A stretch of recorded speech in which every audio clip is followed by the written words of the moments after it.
So, what made you become a vegan? Was you born and raised that way, or did you make a conscious decision to become a vegan?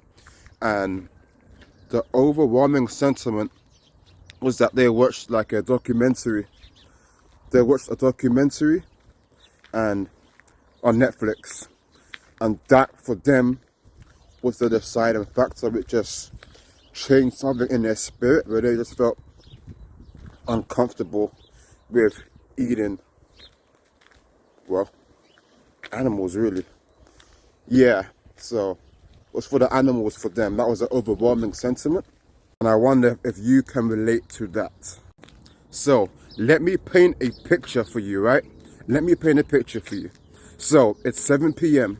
You've just finished watching a documentary about the benefits of veganism.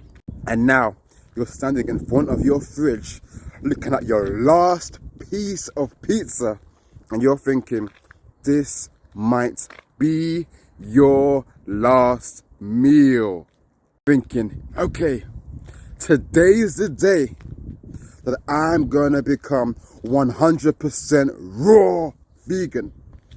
And to even make it even better, let's say it's the first day of 2025, new year, new me, and you're ready to go all in. And then you throw away the pizza. You're like, yes, time for a fresh start. This year, 2025, I'm gonna be different. I'm gonna be this. I'm gonna be healthy. I'm gonna be so consistent, disciplined. I'm gonna do it cold turkey. From eating meat to eating nothing but raw goodness. I'm gonna do it easily, overnight. Yes, I can do this. And you just get absorbed in the excitement. You're having zucchini noodles, tahini. You're thinking, yes, I'm a raw vegan now. This is amazing. Yes. Well, but here's the thing. You've never even used a spiralizer before.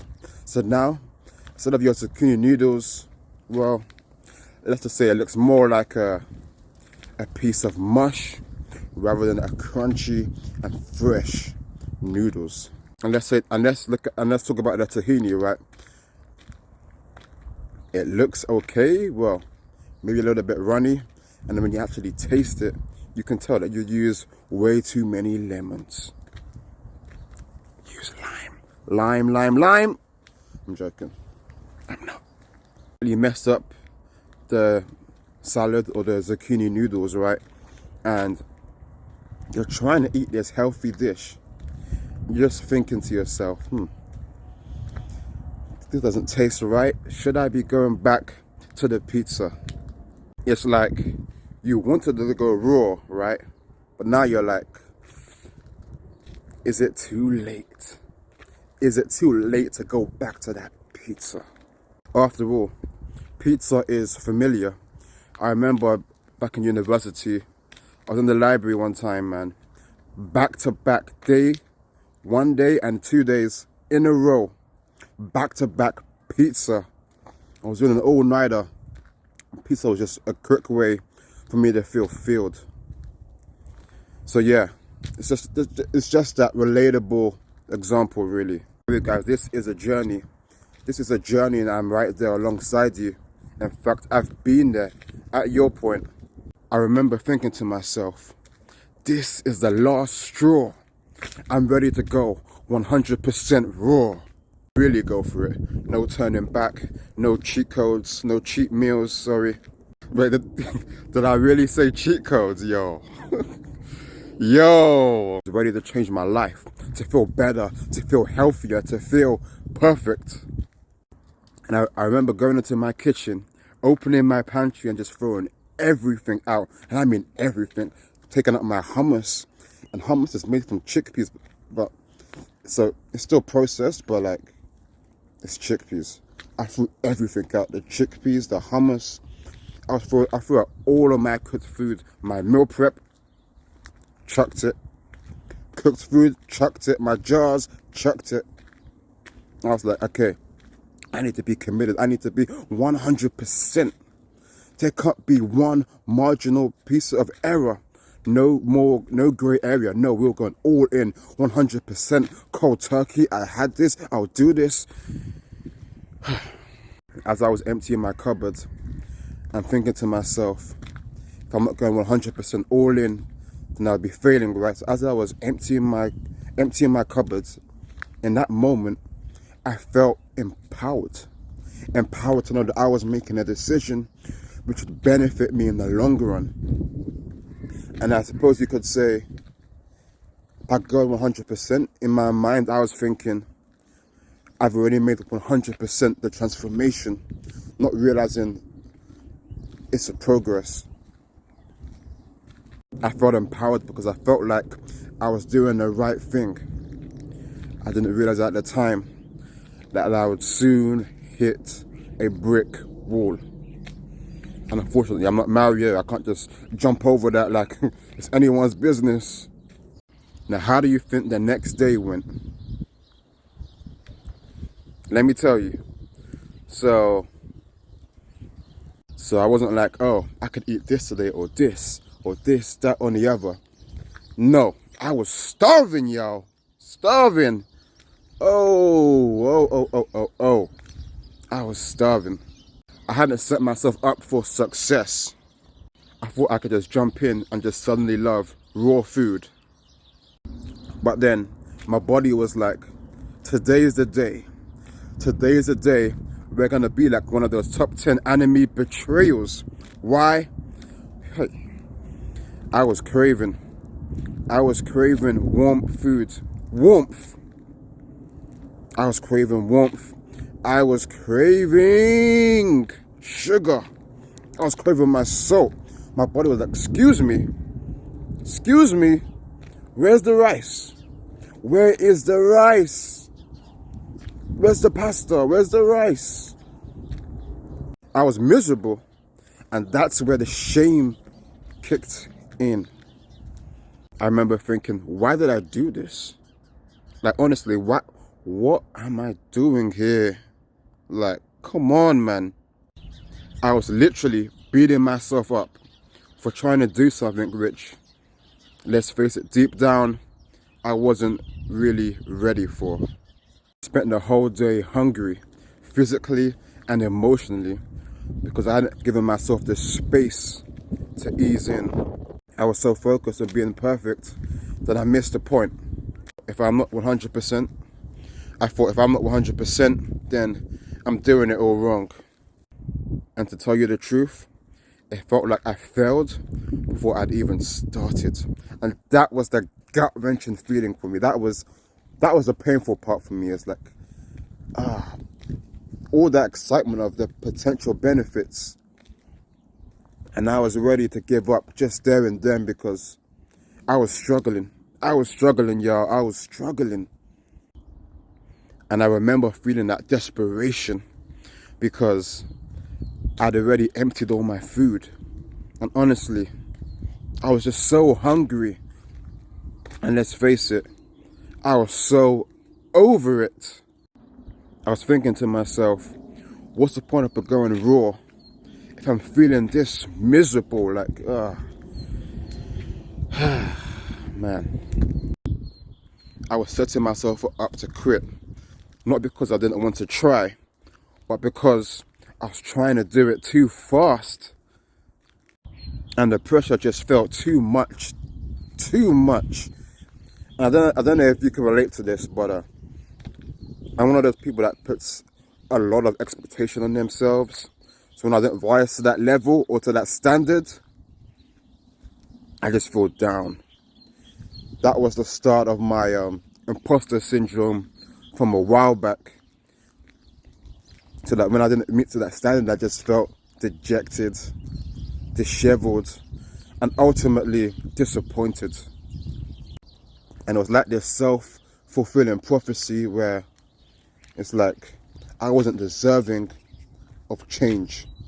I wasn't deserving of having growth with my emotions, my physical well-being, my health, my mental health, my well-being. It just felt like same old. So So I started to distance myself, right? Because of that shame, I didn't want to be around people. So I started being more isolated, being on my own. So at least I'm not disappointing. At least I'm not disappointing others. I'm just disappointing myself. And I was in that moment where, because I was spending so much time on my own, I had a lot of time to reflect, think about what I was doing. And that's when, through some introspection and self-reflection, I remember I was like, so this is what's going on. Okay, maybe I shouldn't be going all in. Maybe on a little bit too fast. When it hit me that maybe,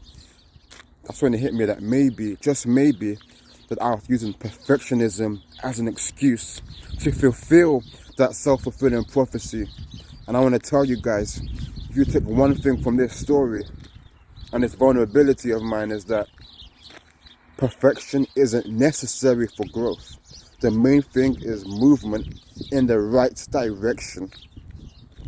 Even if you go left, as long as it's not your ultimate direction, then that's okay.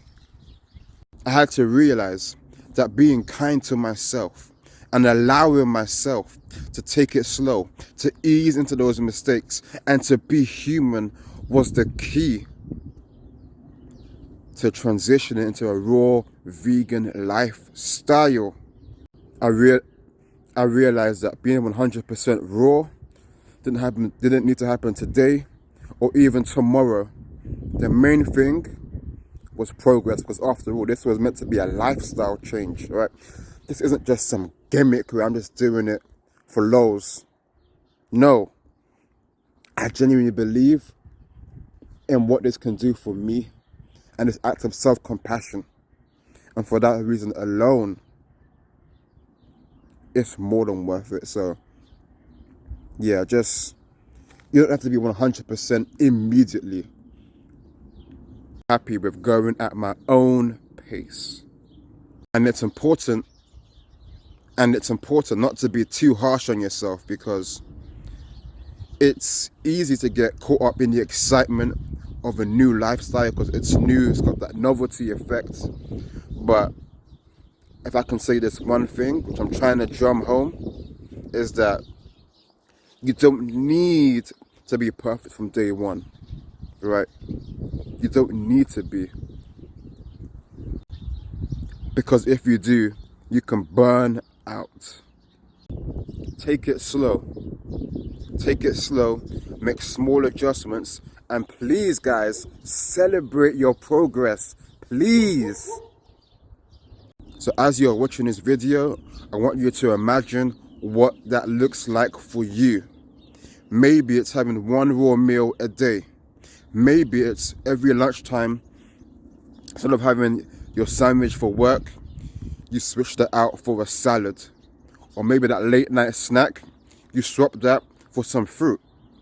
Just think about it. Just find little ways to ease it in, and over time, you'll feel more comfortable, and it'll feel more natural and a more organic transition. So there are several ways to go about it, right? So one of the ways I thought of was in the morning, so it's out of the way. Can I get my fruits and veggies in the morning, right? So it's like, okay, I've already made this progress and now I'm feeling good. As opposed to the opposite, where, you know, like how with a New Year resolution, right? You might think, okay, maybe you want to lose, maybe you commit to not having chocolate for the whole year, right? But let's say you end up eating chocolate in maybe March, and now you're like, okay, since you've already had chocolate and you've broken your New Year resolution, now there's no point continuing. Instead of just continuing and being like, okay, the next day I'm going to continue to not eat chocolate, instead you go, okay, yeah, I've had chocolate, so you know what, let me just continue eating the chocolate because I've already broken my New Year resolution. No. you just continue what you set out to do initially. And that could be anything. That's just a random example. But it could be like going to the gym, right? Gyms are famous for being overpopulated in January. But come April time, and it's just, well, not remotely close to that, right? But yeah, so similar to this, where if you have your fruits or your veggies in the morning, you're feeling good. You're feeling good, as opposed to the reverse. Or let's say you wait to have it at night time, right? But because you've eaten cooked food throughout the day, you're more inclined to feel, you know what? There's no harm in continuing having the cooked food because you've been doing it. You've already been conditioning your body to be eating that way in the first place. So now it's like your go-to, essentially. But by having it in the morning, you're already preparing your body that that's the way to start your day. You're conditioning your body to have those nutrients. And when you feel those vitamins and the nutrients doing wonders for your body, it just gives you that extra motivation to just continue. So yeah, those small steps, they add up. And you know what? I didn't become a raw vegan overnight. It was a process, but guess what? I enjoyed that process. It makes me human. It makes me being me, and I love this version of me where self-compassion is important, because for so long I used to be abusive with my relationship with food by depriving myself of nutrients. I'll go into that in another video, but yeah, it just feels it feels great to exercise self-compassion, and incorporating a raw vegan lifestyle is just doing that. It's one example of that, because wholesome food, organic ingredients, it just does wonders for the soul. And I'll tell you something, I enjoy the process of just adding little tweaks day by day, because I felt less pressured, I felt less overwhelmed. Biggest nugget of all, most importantly, I wasn't setting myself up for failure for trying to be perfect. I was just operating at my own pace, a pace which I was comfortable with, a pace which I could be sustainable. Because ultimately, that's what we're after here, really. We want to make sustainable changes into our lives, not just one-off, quick. No. And you know what the beautiful thing is that I don't stress every second thinking about, am I being raw vegan or not? Right now, what I'm doing is I'm easing it in, slowing down, going at my own pace, going with what feels right with my body. And that's making me enjoy it so much more. There's no shame in taking it slow, guys. So don't be afraid to take it slow, because every change you make is worth celebrating. It really is. Remember, guys, just think about it. This is an act of self-compassion, right? You're feeding your body. You're feeding your body with so much things that are just so good for your body. So if you're thinking about going raw vegan, but you're feeling overwhelmed by the all or nothing approach, or you're feeling like, how likely would it be for you to genuinely make the commitment from being used to eating cooked foods to being predominantly or mainly raw? Just think about it this way. Ease in. It's possible. It's possible. It's possible. It's possible. You just need to find a way to do it in a way where it's sustainable for you. And there's a number of ways to go into that, really. There's so many different methods, but the main thing is that you're honest with yourself, you're honest with the changes, and you need to be honest about the why you're doing this in the first place. For you, is it an act of self-compassion?